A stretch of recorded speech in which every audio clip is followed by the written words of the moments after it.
Throughout history, the control of wealth has pretty much always been completely centralized. Think about it. From the ancient temples of Mesopotamia all the way to the towering glass skyscrapers of Wall Street, financial power has consistently rested in the hands of the intermediary, the middleman. But in 2009, a massive shift occurred. A mathematical code was introduced that fundamentally challenged those glass towers and, frankly, the very nature of trust itself.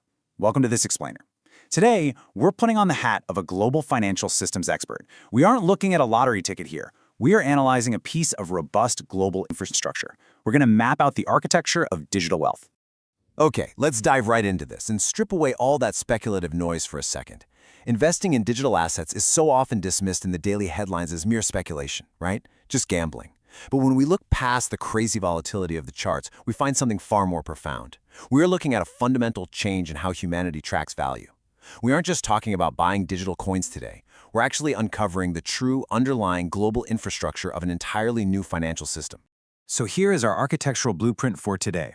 We'll start with the new financial paradigm, then break down distributed ledger architecture and examine cycles and risk management. After that, we'll cover cryptographic security before finally building a balanced portfolio. Consider this your master roadmap for long-term risk management.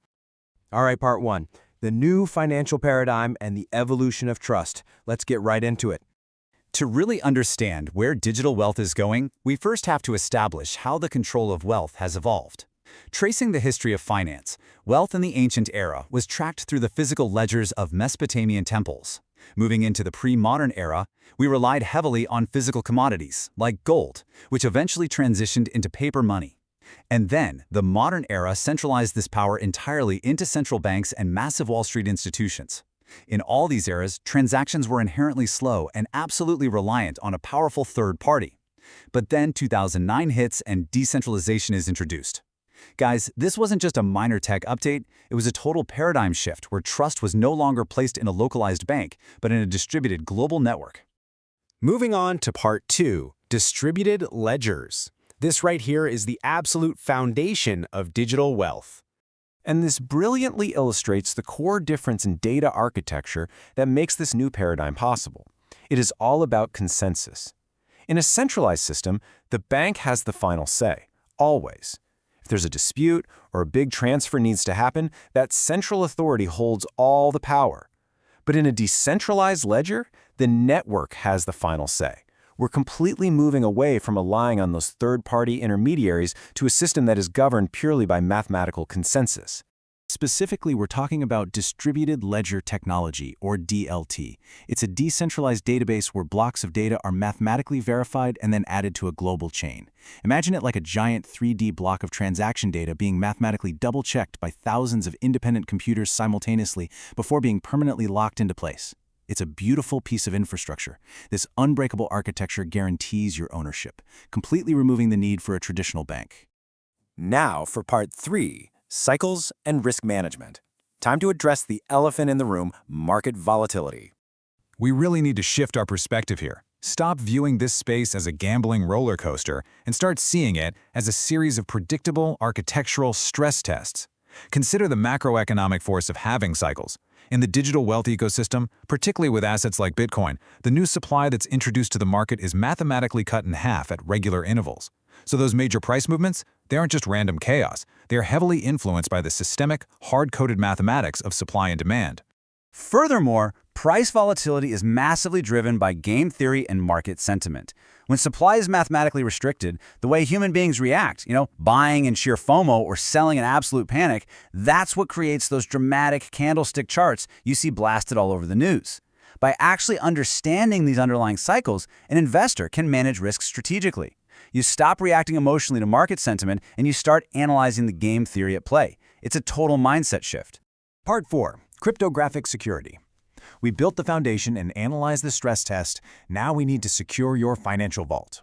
This requires a heavy pivot toward personal responsibility and security engineering. So the crucial point is how you actually secure this wealth. Step one, remove your assets from centralized exchanges. Leaving them there, you're basically just replicating the old banking model. Step two, generate your own private keys.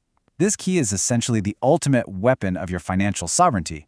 And step 3, secure those keys in hardware cold wallets, like a ledger or a Trezor device. This process, known as self-custody, is absolutely crucial. It's the ultimate best practice for protecting your long-term wealth in this ecosystem. Ultimately, it boils down to a very simple equation. Mathematical verification is greater than third-party trust. Holding your own private keys literally eliminates the age-old need to trust a bank. Your vault is no longer guarded by some security guard at a physical brick-and-mortar branch. It is shielded by unbreakable cryptographic mathematics. No one can touch it but you. Finally, Part 5. Building the balanced portfolio. This is the interior design phase of your financial architecture.